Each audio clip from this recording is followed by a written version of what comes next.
Hello, my name is Dr. Ruben Enrique Campos III. Will be your instructor for this course. This course will be a little bit different than the previous course that I taught in this series, ES3A92. 480 will be a little more formal in terms of we're going to be just doing some hardcore readings and some assignments based on those readings, summaries of those assignments.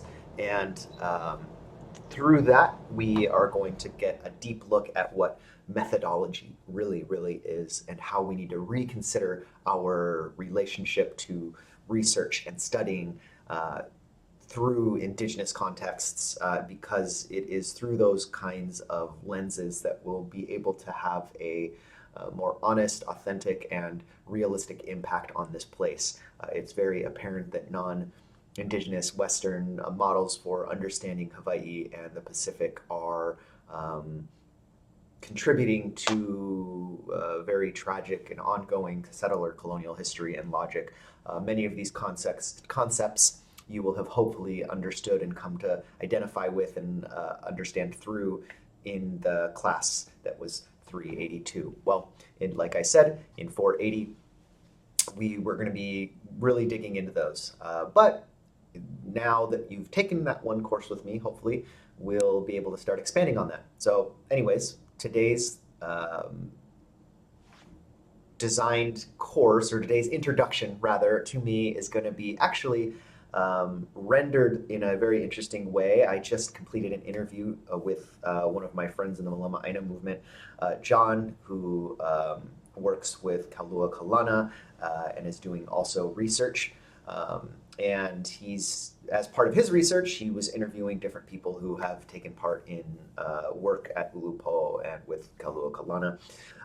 And the interview ended up kind of giving me an opportunity to really position myself in a new and interesting way, or not necessarily new way. It's a way I've been thinking about over the past couple of years. But having him ask those questions kind of gave me room to just speak on things and weave this bigger story together on thoughts that I've been having for years. And it seemed like, wow, this is a perfect way to actually introduce who I am and really place myself in this research and place myself in this course and place myself here in Hawaii, and where I'm at currently, in terms of my mental thought process as an academic, as a scholar, as a Chicano, as a settler, as Haole, all of these other kinds of ways that all these ideas come up through these stories, and the ways in which I'm sharing them through this interview. So anyways, hey, you're going to get to know a lot about me over the next hour or so, and I hope throughout the rest of the course I get to learn a lot about you as well.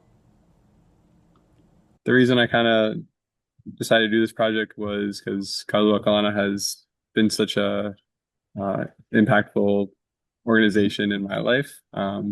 First came out to Hawaii about 10 years ago to continue my undergrad.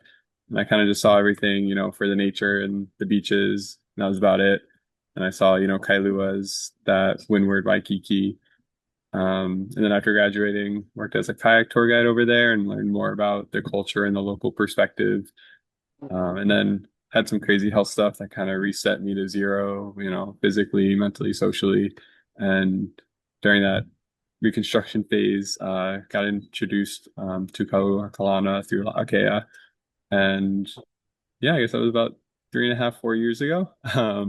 So for my thesis, I wanted to do something that would benefit the community and organization that's done so much for me. And I also was curious to see how the organization has influenced others over time, either just, the continuous volunteers or even just like the one-offs, come for one day, but then they, due to scheduling, they never end up coming back to Kalulu, but just to see just the scope of that transformation. So do you have any questions before we get started? No, I think I'm ready. Sweet. If you have any questions during the interview, just feel free to stop me at any time. So yeah, I guess we could start off. Could you just please tell me your name and a little bit about your life journey that brought you to Kaulua? Cool. My name is Ruben Campos. Uh, I gosh, I'm not sure how far in terms of like name and all that stuff. Ruben Campos the third. My grandpa's name was Ruben Campos. We're from Michoacan, Mexico originally. Um, he came up into to like the LA Watts area of Southern California when he was, yeah, right after sixth grade. Um, had the whole kind of first gen immigrant experience or 1.5 immigration experience. My grandpa did. Um, Settled in LA. Um, Met my grandma, who was Mexican from Arizona area, in LA area. How she got to LA, I never know why they came from Arizona. I think it might have been to stay with their grandma or something. Anyways, that's when the Ruben and Rita came together. My dad, his siblings were born in Watts, California. Um, and then at some point, my grandpa moved them out to El Monte, California. Um, he was able to go out there after like picking walnuts and doing that whole thing. My dad grew up in El Monte, where he met my mom. She's from Iowa. Her family's Danish English from way back. Hmm. Um, uh, Came in the 1600s or something like that, or before actually. Um, Settled in Iowa. Both families met up in California. Uh, Grandparents were like working farm people. Their farm failed. Uh, they My grandpa was Mexican, immigrant Mexican, but kind of like ascended into a pretty solid like selling stuff in Sears. Um, and so it was like kind of like management, like or like store management level. Maybe actually no, probably just a high salesman at this point, but it was like solidly middle class at this time, right? And whereas my white side, my grandparents, they were a janitor and like a secretary worker or whatever, and so it was this kind of like poor working class white family and a good solid middle class Mexican family. They two got together. Um, my mom and dad moved from El Monte. My dad was able to get into middle management at Pep Boys. Uh, I grew up in a mostly white town in Southern California, had good access to public education. 2009, I was able to kind of just work my way through undergraduate and worked in a speech therapy clinic. Decided in 2009 I wanted to do the whole graduate school thing. Uh, was able to get into graduate school and started got into here, Hawaii. So in 2009, I came to Hawaii as a kind of like confused Chicano from Southern California that grew up in an all-white town. Um, started Came out here wanting to study rap and hip hop music. Um, in the as a master PhD student, a master's and PhD student, um, and started getting involved in the like hip hop and rap scene here.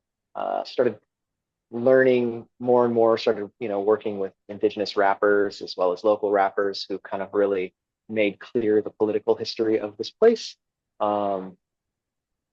They uh,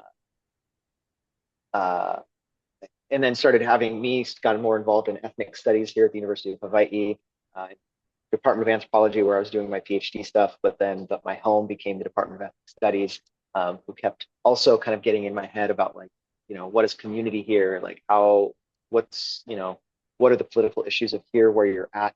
Who are you as Chicano coming here and being a part of this? And studying rap from this level, like when you don't know yourself. So I did my PhD on hip hop in Mexico City, which was still kind of like not really studying myself, but was definitely kind of trying to better connect with where um, not necessarily my grandpa came from, because he was from Michoacan, but to start understanding the kind of like cultures of sound that I'd shared and grew up with, obsessed with music.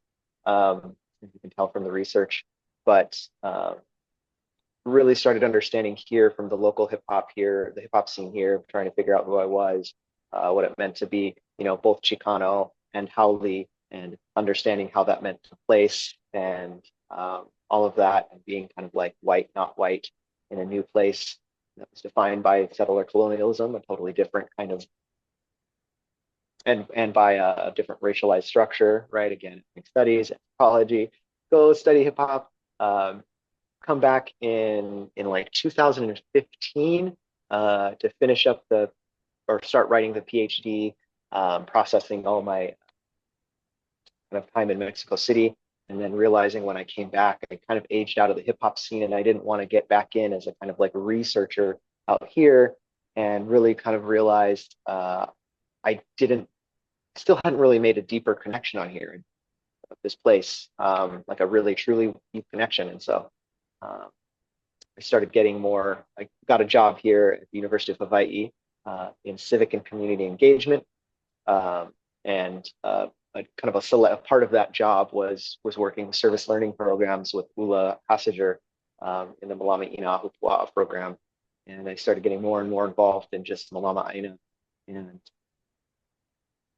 have since then kind of really shifted my focus of just like kind of personal fulfillment towards, weekends, going out and you know being just helping and just learning and engaging and all that stuff on the whenever I can, sometimes for program, sometimes just for me, and so that's kind of how I started going to Kalana, or Ulupo, more and more, and now try to get out there every couple months, sometimes on the second Saturday, sometimes with the Mina program. So yeah, that's the massive who I am, how I got here. And sorry, I just kind of like ran off on it, but Okay. Yeah. Yeah, I always love starting with that kind of open-ended question just to see what people bring to the table. And I appreciate the Yeah. deep family history and kind of your journey. Also, I guess, discovering your own identity and kind of coming to terms with those transitions. Mm-hmm. How did you feel, I guess, between the two transitions? Because I think it was from Cali to here and then Mexico City back to here. Kind of like, how did you feel during those transitions, or was there any differences between them? Yeah, that's actually a really good kind of re-articulation of the points. It has me thinking about like culture shock, how people say, you go somewhere and you study somewhere for a long enough time. It's not so much um, the place you came from that's that stays the same, but it's when you go back to a place that you feel out of place. You can go visit somewhere and you're out of place 100%. And you learn and you adapt and you get involved in new people, you change. And then it's only when you come back that, things get weird again. So for you pointing out that, there was that initial transition when I came to here, it took a long time, but it wasn't a difficult transition for me to start realizing, okay, this is a place that I want to stay, right? That I would like to make Hawaii my kind of forever home. I remember my mom at some point asking, after I was doing the grad school thing for years, saying every time, "When are you going to come home, son? When are you going to come home? We miss you." And finally, I just kind of didn't answer, and she kind of nodded and said, That's your home, isn't it?" And I went, "Yeah." She kind of figured it out that like, okay, I've made this connection fully to this place. And then I go off to Mexico and live there for a year and some months, in Mexico City, a very different place than here. Um, and when I came back, uh, everything definitely felt incredibly different again. And I felt like I needed to work and take my being here a lot more seriously, if I were to really think of this place as my home. And you know, the political history of this place has always been bright and in my face, and I know about this kind of stuff, um, and about you know the discomfort or the the contradiction of me, being very interested in conversations of sovereignty, very interested in uh, knowledgeable about the history of settler colonialism, but then also realizing that like, well, but you're part of it now. It's not history. There's a kind of a relationship to land that you can have that others cannot, and um, that's a question you're going to have to keep asking. And it's not good enough to ask it in from a book. It's not good enough to ask it by just listening to rappers and talking about it here on campus, but I guess to go ask it in front of Aina, like with Aina, like being the kind of and those communities, the Alakait, those communities that are caring for Aina. And so that's kind of my newest, like, okay, this is where I need to be asking these questions and thinking about this stuff. Not settling on an answer, but at least recognizing that I think that's going to be the only way that I can just authenticate my experience here, authenticate my questions and can critiques of everything I'm doing. So yeah, and it really was that coming back from Mexico where I knew I would love to live and party and do all that stuff, but couldn't make a home, and it would be just a new coming back here that was like, okay, just check yourself. Where are you really at? So yeah. Yeah, those are definitely important questions to ask yourself. Yeah. I'm maybe a few steps behind where you're at and timeline wise, but I know like Mm, my parents are always like, oh yeah, you're almost done with your grad stuff. Like, when are you coming home or what's your next move? And I'm like, I here. yeah. Ah. And it's like always trying to, know my place here, but also just being here is challenging those historical contexts. And I Mm-hmm. remember, I think during one of my first classes in the sustainability program, there was like, isn't it kind of funny that we're learning sustainability in Hawaii, but us being here is inherently unsustainable? Right. Yeah. It's Yeah. so I've also kept that in the back of my mind, like, okay, try to limit grocery store, like, okay, I can pick ulu every so often, make that last, or try to, start Yeah. growing own crops and things like that. Because Mm. at the end of the day, it's kind of the relationship between Kanaka and Aina that kept it so sustainable for so long. Right. Yeah. And we can't necessarily, or the word sustainability doesn't talk enough about abolition, or you know what I mean? It's like we're just sustaining a particular system that was brought here, imposed here.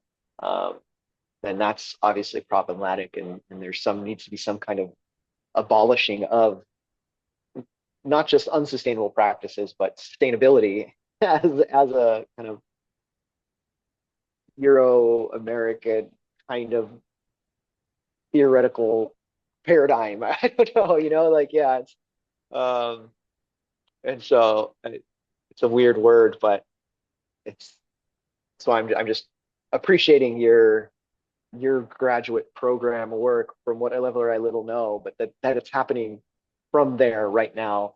Like you're there working that in is really profound, I think. So cool, good on you. So I kind of was happy to jump in on this because I know you're asking those same questions. Appreciate it. So I guess you said you were with or started with Kaulua Kalana a few years ago. Do you remember how you feel when you first volunteered with Kaulua Kalana, compared to now?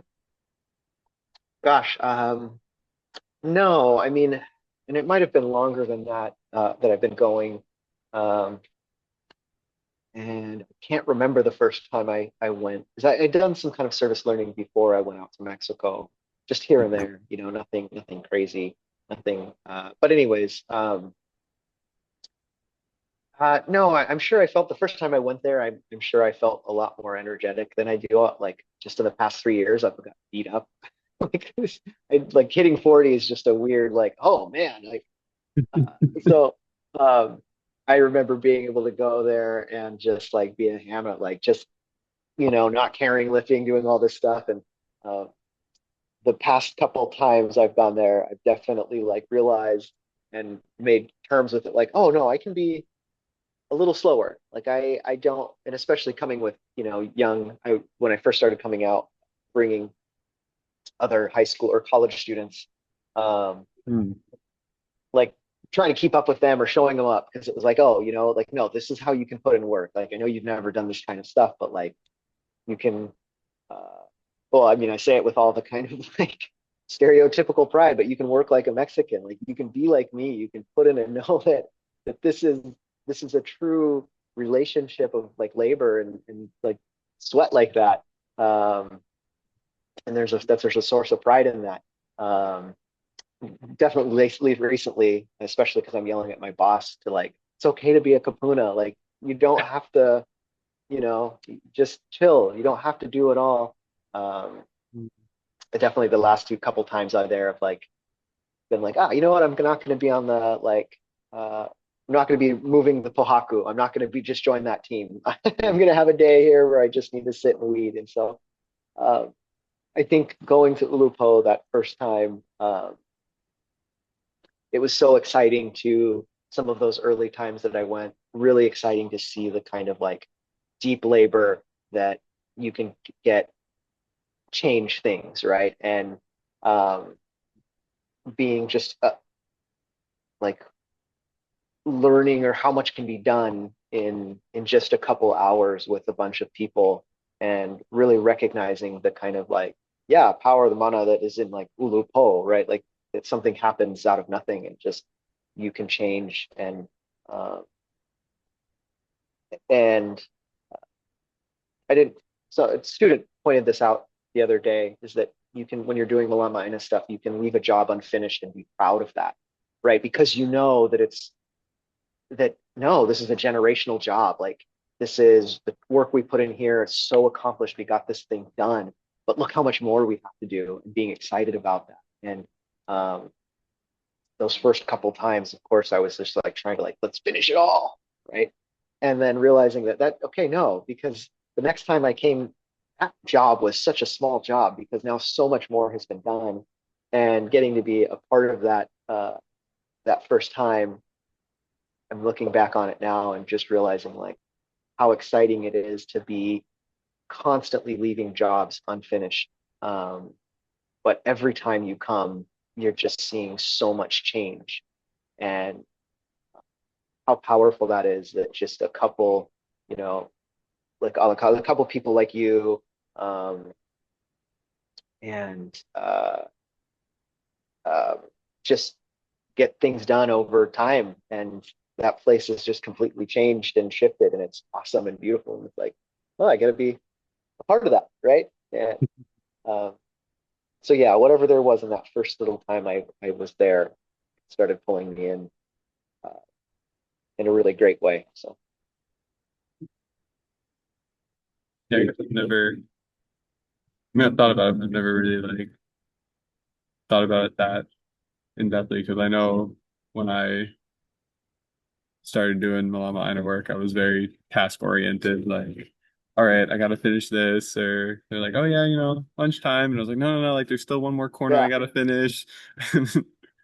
But then, yeah, kind of like coming back and revisiting it. And um, Mhm.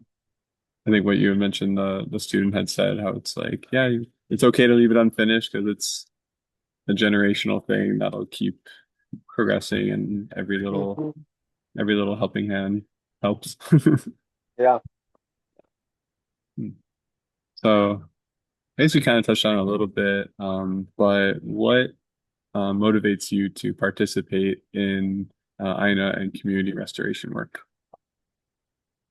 Yeah, I guess that what motivates me, um, I guess, is that finishing. It's my new motivation for this year. I guess I remember 1 year ago, 2 years ago, I was at one of my home site is New Halevai in Paligi, Palama. Yeah, it's in Palama. The That's where I try to go every first Saturday. And whereas Ulupo, I haven't been to any of their other sites yet.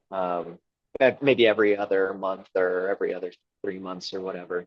Um, but one of my first kind of motivations, and I know I experienced it there as well at some point, but a couple of years ago, I was just having a bad day, and I went out to Malama Aina, New Lelebai, and it was the end of the year. I was having a bad end of year, and that day I was just grumpy and frustrated, and I remember like kind of, just being depressed and getting to the work site and being like, "Wah, I don't want to do it. I don't want to be here. I don't want to do anything." And so I had the kind of dumb idea I always do when I feel like that of like, okay, then do the hardest thing you possibly can think of. Do the thing that you hate the most. Like, um, so I went up to the kind of like main spring at the top of the kind of park that always gets clogged with leaves, that always gets trash thrown in it because it is a city park.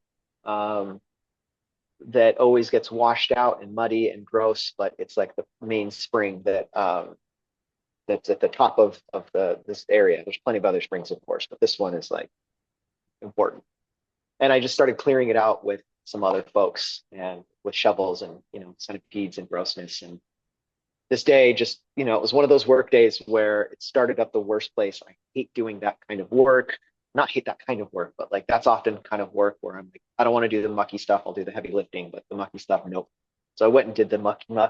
Um, and the day progressed, cleared out the top spring, moved out a bunch of mud, kind of got water flowing again, got the water flowing into the first kind of like wild lo'i. It's not one that we necessarily pull from. It's just some kind of like amakua like lo'i that was been there at the park forever.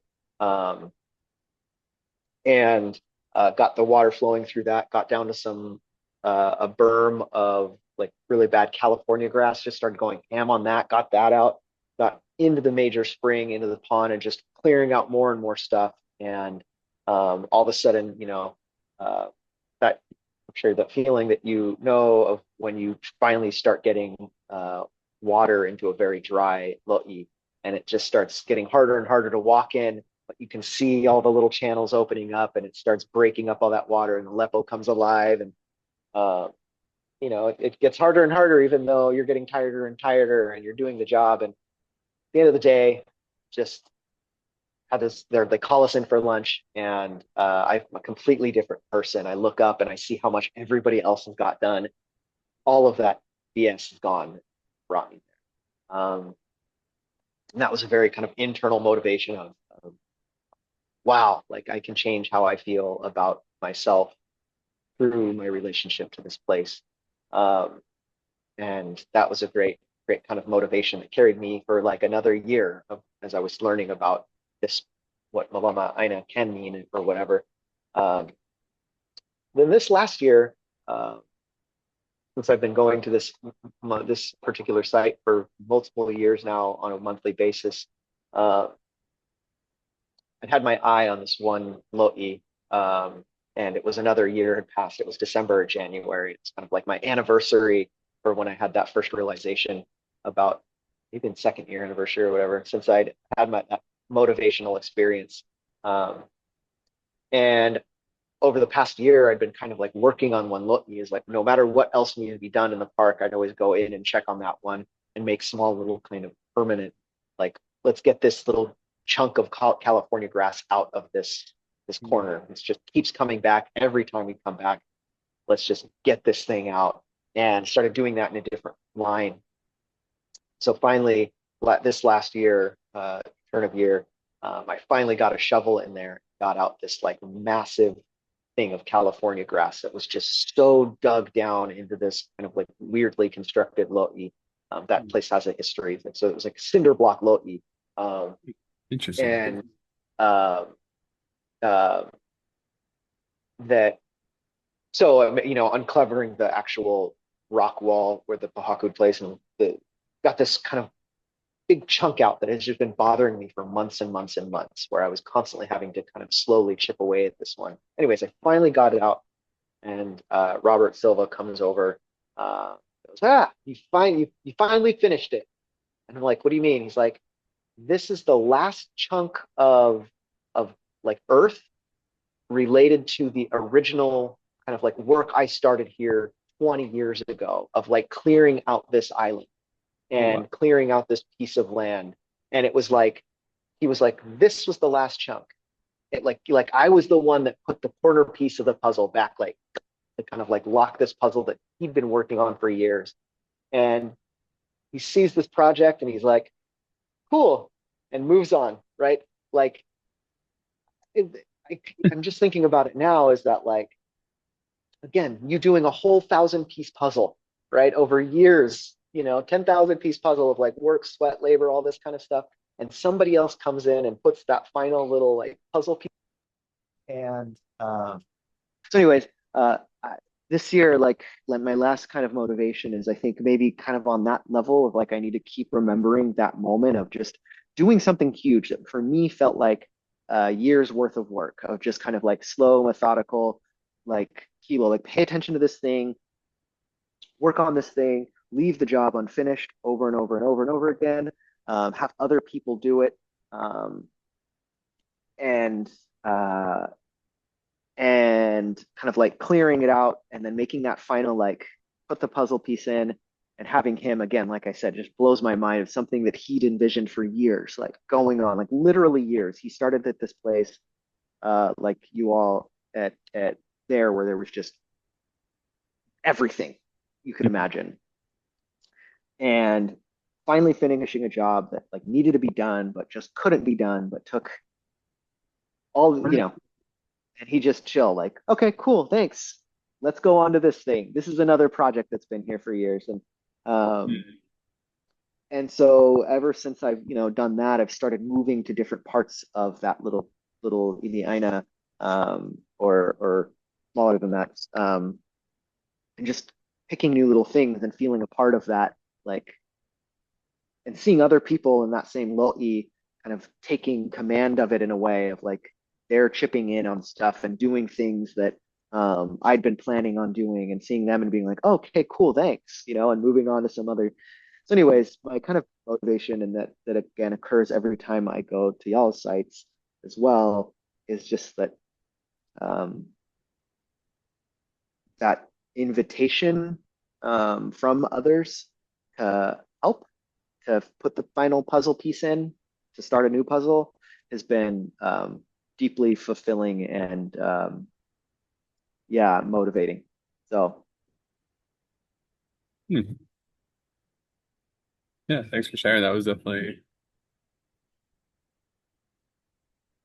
a really reflective story that kind of has me thinking as well about my own um like personal work, either on the daily mm, or kind of at like other community work days where kind of over always looking from a community perspective, but trying to like have that mental switch because society is very individualistic lately. So it's like yeah. being in the spaces trying to like, all right, don't just focus on me. Like I'm here for the community's here for us. Like Hmm. trying to keep that or yeah, focus more on that aspect of it instead of kind of resorting to my upbringing. Yeah.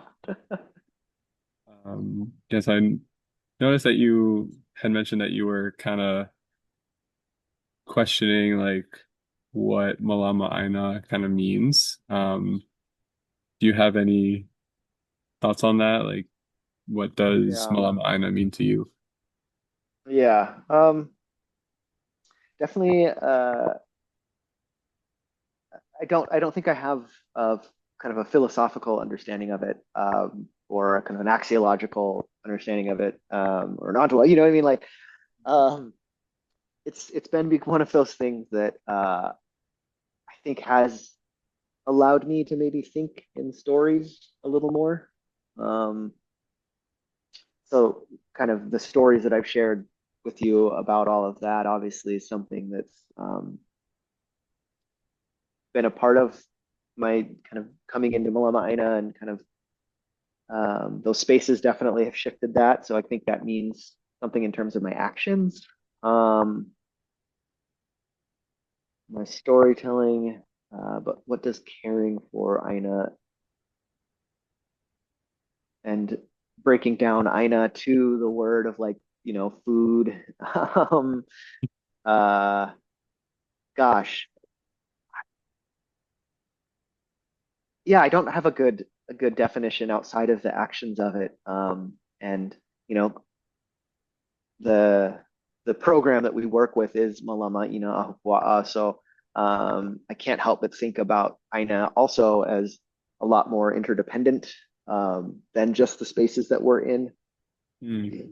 Um, I am constantly, forced to through the educational program to connect those dots of the ahupua'a and of those kind of interdependent relationships that go along with it, and what that means. And so for me, Aina and my relationship to it is starting to kind of connect on a larger stream level, of not just the spaces I'm in, Aina as land, but Aina as the kind of like relationship of sustenance and the kind of movement of water and energy and flowing between people is super important.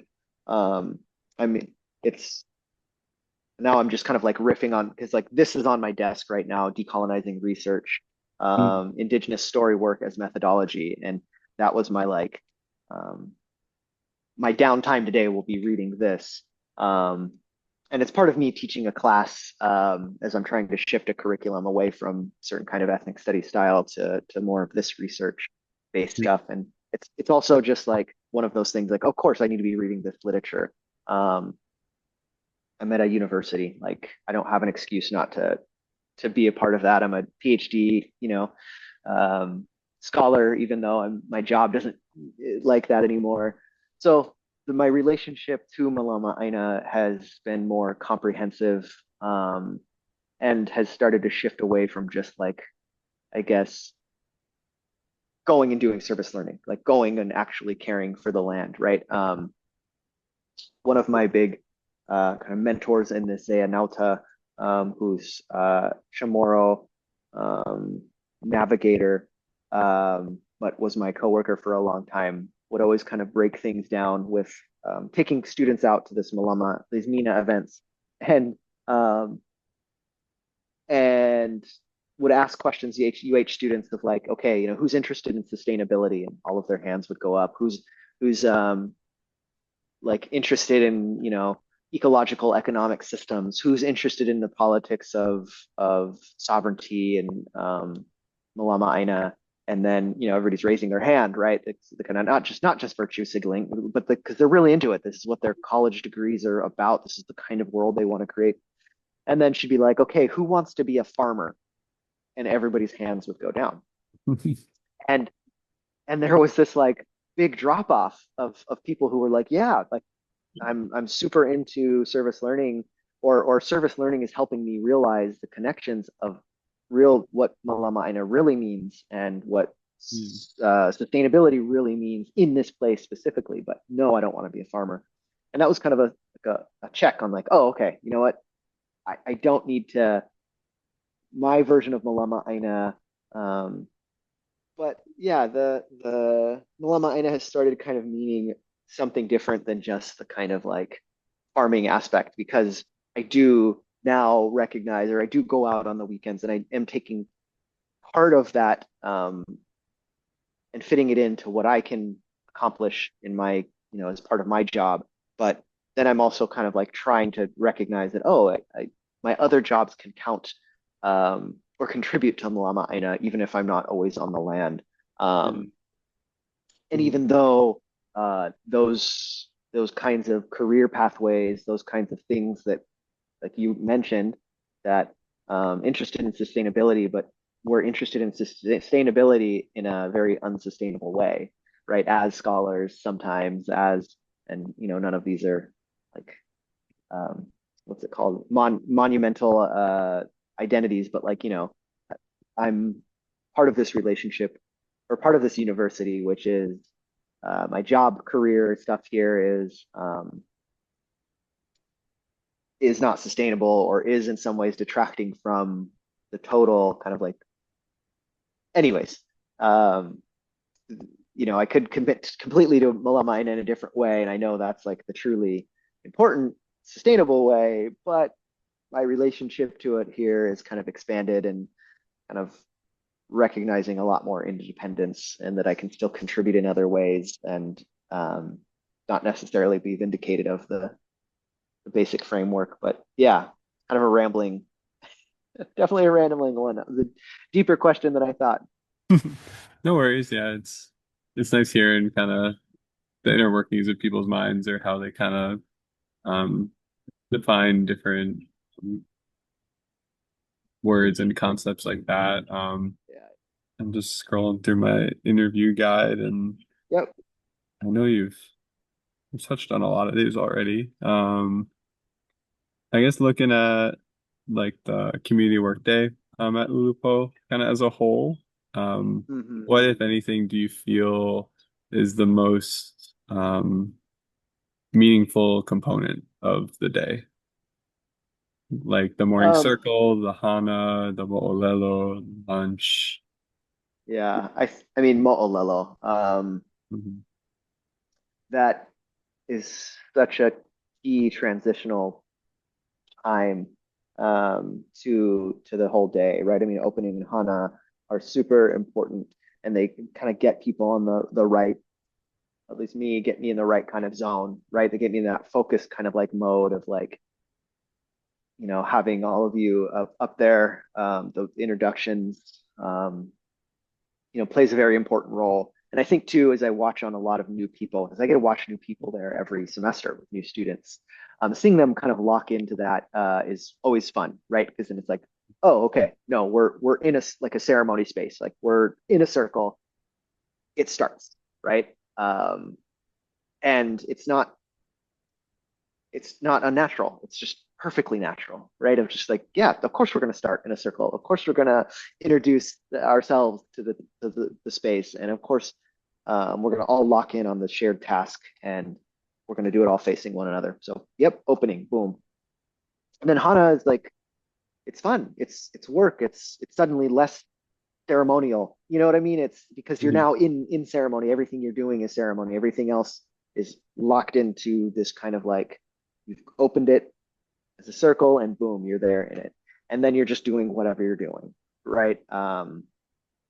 You're laughing, you're joking, you're meeting new people, you're taking out aggression on, The invasive telepaths. species. You're Yeah. Yeah, you're doing whatever you need to do as somebody that's contributing there.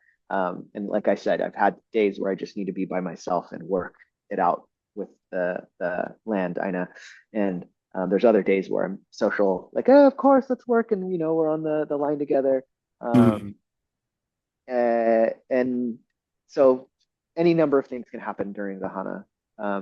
But then suddenly you get that feeling of like, we accomplished something, we're done, we're leaving it away. And then that's when you all sit down for the Mo'olelo and you are completely reshaped by that process. For me, especially, I always promise myself, like, go sit up where the kids are supposed to sit. Because not all kids do sit up in that like kind of like, like up Nice there, little and spot. everybody Yeah. sits wherever yeah, but there's something very special about like, okay, you're sitting on the ground, cross-legged, and you're just listening to this mo'olelo. Mhm. Um, and the incredible storytelling, and you're thoughtful, and you're, kindergarten kind of level of like, just you're there in it. And and then you're definitely you've realized you've been in that place the whole time, right? That um, there's no difference between the kind of story time that you're in the mo'olelo and the time you spent doing hana. That's uh, the work you've done there is the work that's always been done there, and generation after generation, that's the work that is required to tell such a rich story, um, to pass on such a rich story, to contribute to such a rich story, to marvel at it, to do all those things. It's always been about that just very specific time you spent opening in ceremony, Mhm. getting to work together, closing in story or carrying on the story, and then eating, right? I mean, and of course the eating kind of uh, opens it back up again, where you're like you're just back into the free world again because now you're just eating, now you're just taking, you're consuming.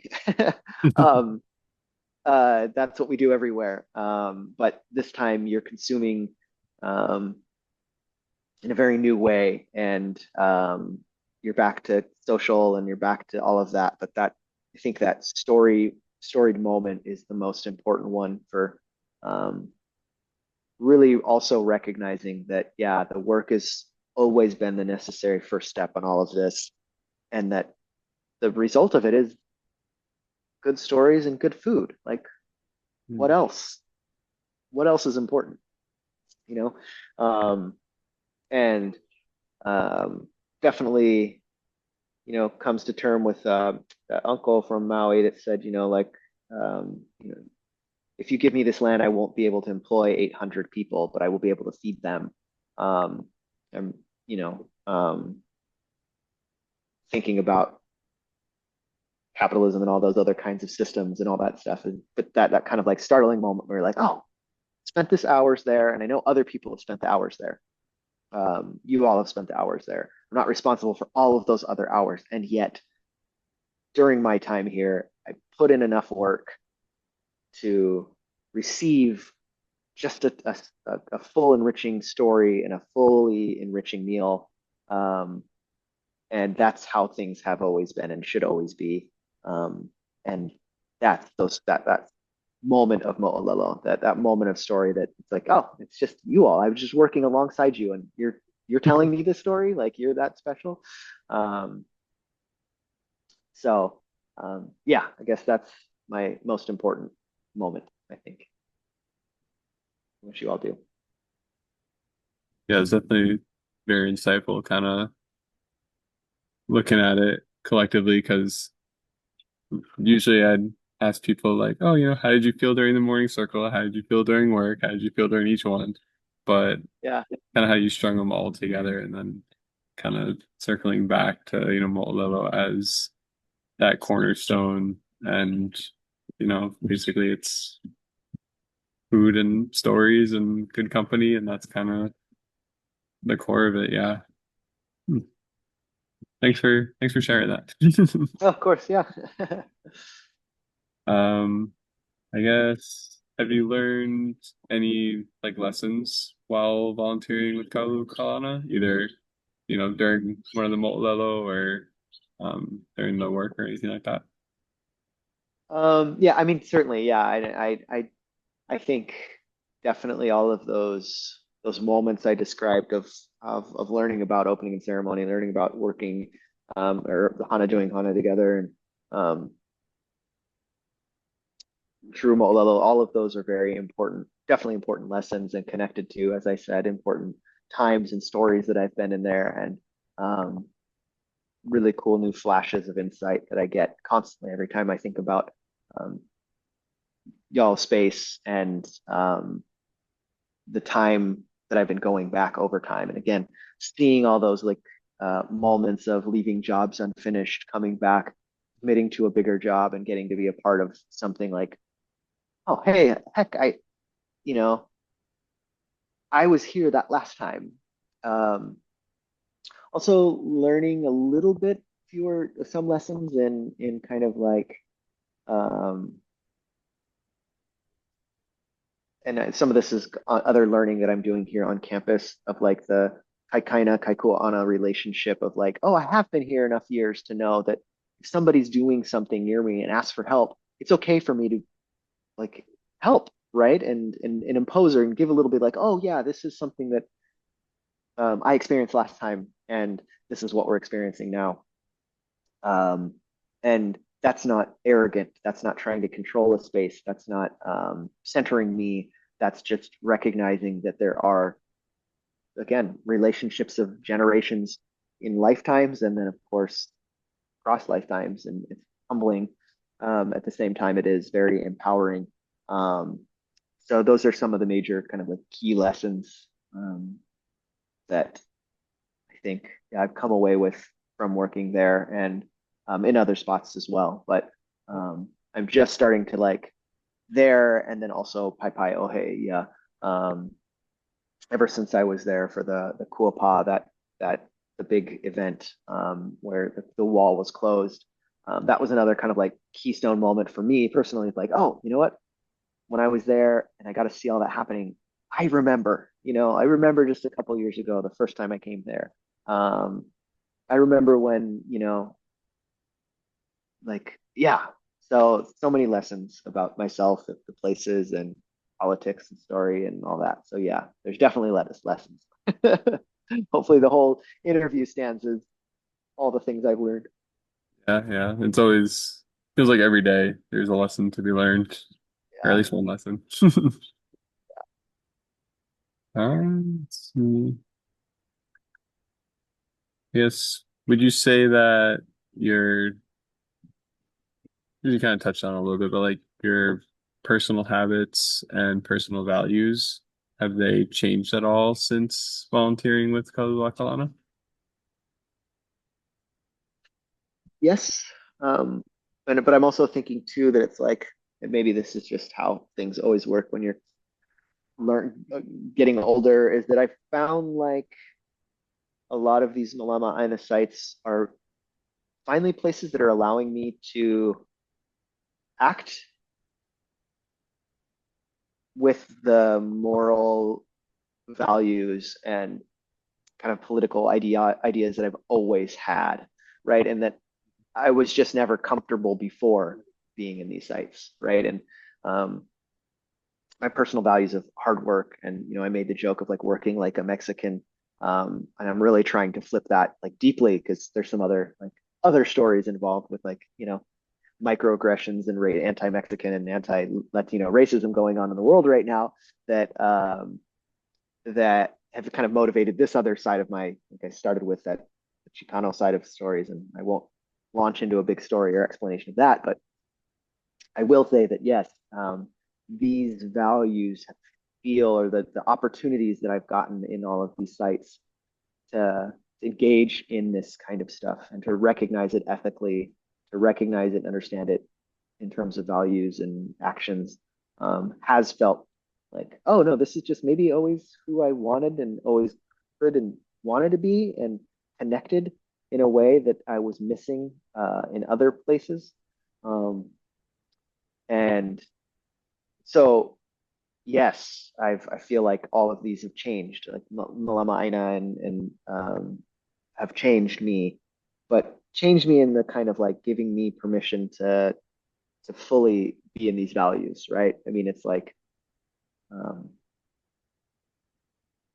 it's kind of like that reverse what Les Miserables story or whatever, that like stealing a loaf of bread for uh, is you know to save somebody is not ethically bad, but in these spaces it's almost like no, that's way too off of the story, but um, it's the space that it's like these are the values you always had, and now you are in a space that like supports and loves these values, right? So not the context is bad and it's making you do something bad. It's that you've never had an opportunity to be good in this way um, until you found your, in a way you always wanted to, that you found a place to be what you've always wanted to be until you found these sites and these opportunities to be a way you've always wanted to be. So convoluted. Yes, my answer is certainly. I think caring and engaging in these ways is something I now get to do, and it feels great. Aaron, I guess you talked about a couple of memorable experiences with Kaulu. Is there one in particular that you haven't already mentioned that kind of stands out to you? Not not yet. I mean, the first time I heard facilitries from, I think it was pretty funny. That's like a joke that I'd never heard, and like, oh, I'll always remember it here. Highly Um, ventilated facilities, yeah. yeah, yeah, just funny. Um, no, I mean, I think there's a thousand like little just kind of moments, meeting people that, um, it's always awesome. I mean, the food, like I'm changed by it. Like all food, it's like any other Mhm. times I had any kind of like ulu or poi or kalo or luau, um, that's not from kind of like a malama aina space or whatever. My taste buds certainly changed. Nothing else tastes good as that, that kind of food that you get in those after the mo'olelo. Um, those are memorable, I think. And yeah, no, I can't think of any other deep or fun singular experiences. Been trying to tell stories and tell you all about this, um, related to the kind of longer longer timeline. But yeah, definitely every time I go back, I'm like looking at different spots, different little things and tasks, and being like, I remember you, you know, and how different you are, to this space. So yeah, Yeah, it's like every time you go back, it's like, oh yeah, that's what I did. But now there's all these other things that were done too, and it's like, yeah, oh, they've been yeah, moving. yeah, like crazy. So yeah, I think I just got two more questions. Okay, I know it's been almost an hour, I think, around there. out there. What, if any, are your hopes for the future of Kaulua Kalana as an organization? Kahlua as an organization. Well, I'm definitely excited to finally have an opportunity to go, on some of your other spaces, and to see how, so much of what I know about you all as an organization is related to Ulupo, but, um, knowing that is different than knowing the kind of like organization. And so I'm really just excited to see the struggle and the work and the effort that you all have been putting in other places as a total organization. And, I'm certainly jealous of your research that you're getting to kind of like see that and be a part of it, right? At that kind of like grounded experience you're having, and also that you're getting to run, um, interviews like this to kind of contribute to all of that. That's just so cool.